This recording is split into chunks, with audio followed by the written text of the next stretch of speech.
কিরে, আজ কি বানাবি? আজকে আমি চিকেন ইয়াখনি পোলাও বানাবো, যেটা খুবই কম সময়ের মধ্যে হয়ে যায় আর অনেক টেস্টি হয় খেতে। তার জন্য কড়াইতে সর্ষের তেল দিয়ে জিরা ফোড়ন দিয়ে পেঁয়াজ কুচি দিয়ে পেঁয়াজ থেকে লাল লাল হয়ে আসা অবধি ভেজে নিতে হবে। তারপর ওর মধ্যে হচ্ছে আদা রসুনের পেস্ট, হলুদ গুঁড়ো, জিরের গুঁড়ো, লঙ্কার গুঁড়ো, ধনের গুঁড়ো, স্বাদ অনুসারে লবণ, একটা স্পেশাল মশলা দিতে হবে।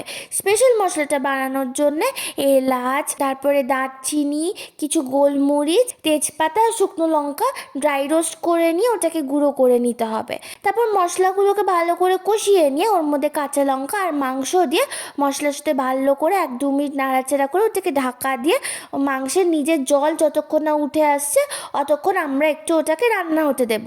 একবার মাংসের থেকে জল উঠে আসলে ওর মধ্যে হচ্ছে আগের থেকে ধুয়ে রাখা চালটা দিয়ে মশলার সাথে ভালো করে ফ্রাই ফ্রাই করে নেব।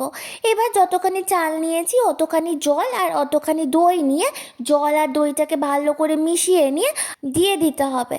তারপর ওর মধ্যে হচ্ছে আমাদের যে আগের থেকে স্পেশাল মশলাটা বানিয়েছিলাম সেটা, অল্প একটু লবণ, টেস্টটাকে একটু ব্যালেন্স করার জন্য চিনি, তারপর সব কিছুকে নাড়াচাড়া করে ওটাকে ঢাকা দিয়ে একদম লো ফ্লেমে ওটাকে হতে দিতে হবে। একবার জল শুকিয়ে গেলেই আমাদের ইয়াখনি পোলাও একদম রেডি।